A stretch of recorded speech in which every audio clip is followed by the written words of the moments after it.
सोलापूर शहरामध्ये या राज उत्पादन शुल्क अधिकाऱ्याकडून आणि काही लोकांकडून पूर्णपणे आर्थिक व्यवहार करून या सोलापूर शहरामध्ये पानपट्टी असू द्या, चायनीजच्या गाड्या असू द्या किंवा ढाबा असू द्या, त्या ठिकाणी परमिट रूम आणि वाईन शॉप सारखं स्वरूप आज सोलापूर शहरामध्ये राज उत्पादन शुल्कच्या अधिकाऱ्याच्या आशीर्वादामुळे आज निर्माण झालेले आहे। खरं म्हणजे आज विजापूर रोड परिसरामध्ये एक 8-10 दिवसापूर्वी एक मोठी घटना घडण्याचा जो दुर्दैव होता तो टळलेला आहे। कारण तिथं कॉलेजचे मुली आज तिथं ए जी पाटील कॉलेज आहे, सोनी कॉलेज आहे, विविध मंदिर आहेत, पण अशा ठिकाणी जे महिला ये जा करतात आणि कॉलेजचे आपले भगिनी आहेत ते ये जा करतात, अशा ठिकाणी सार्वजनिकपणे कुठल्याही ठिकाणी तुम्ही दारू, जसं तुम्हाला सरसकट आपण पाण्याची पुरवठा करतो तसंच या एक्साईजच्या कृपेनं सर्व ठिकाणी जो दारूचा विक्री चालू आहे तो दारूचा विक्री बंद व्हावा यासाठी आम्ही गेल्या 20 तारखेला राज उत्पादन शुल्कला निवेदन दिलेलं होतं। परंतु त्या निवेदन दिल्यावरती त्यांनी कारवाई करतो म्हणून आम्हाला आश्वासन दिलं, परंतु कुठलीही कारवाई त्यांनी केलेली नाहीत। त्याच्यामुळं आज त्यांना आपण स्मरणपत्र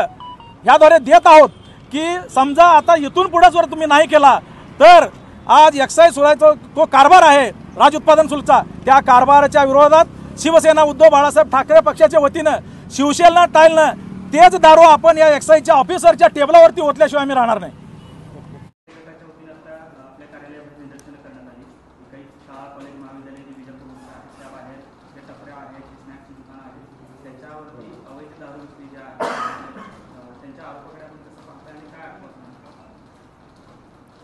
सदर विषयावर त्यांनी 20 मार्च रोजी लेखी तक्रार दिलेली होती व आमच्या उपअधीक्षक श्री पाटील यांची भेट झालेली होती आणि त्या तक्रारीच्या अनुषंगाने केसेस कारवाई करण्यात आल्या। दिनांक 22, दिनांक 23 व दिनांक 26 रोजी कारवाई करण्यात आलेली आहे। पण त्यांची मागणी आहे अजून वारंवारिता व्हावी, त्याला डिपार्टमेंट बांधलेलं आहे की वारंवार केसेस केल्या जातील, भरारी पथकासह होतील आणि पोलीस विभागाबरोबरही केल्या जातील, त्यांची वारंवारिता वाढविण्यात येईल आणि त्या मुद्द्यांचीही मला ते आज पहिल्यांदा भेटले, त्यांच्या मुद्द्यांची आम्ही दखल घेऊन जास्तीत जास्त परिणामकारक कारवाई करण्यात येईल।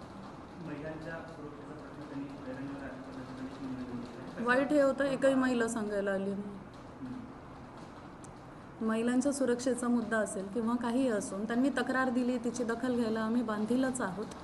आणि महिला असू द्या पुरुष असू द्या, तक्रारीतले मुद्दे ठाम आहेत, त्याच्यावर कारवाई करणं, वारंवारिता वाढवणं हे निश्चित आमच्या हातात आहे आणि त्याची गांभीर्याने दखल घेतली जाईल। जर कॉलेजचे मुलं जर पितांना आढळले तर 100% 6884 अंतर्गत म्हणजे विना परवाना नसलेल्या ठिकाणी मद्यसेवन हे चुकीचं मानलं जातं आणि त्याच्या अंतर्गत कठोर कारवाईचे अवलंब केला जाईल। जागा मालकांनी स्वतःची जागा ही अनधिकृत ढाब्यांना किंवा मद्यप्राशनासाठी उपलब्ध करून देऊ नये व ज्यांच्याकडे मद्यसेवनाचे परवाने नाही आहे त्यांनीही ऑफिशियल अधिकृत लायसन्स वगळता अन्य ठिकाणहून मद्यपान करू नये असं आवाहन करण्यात येतं।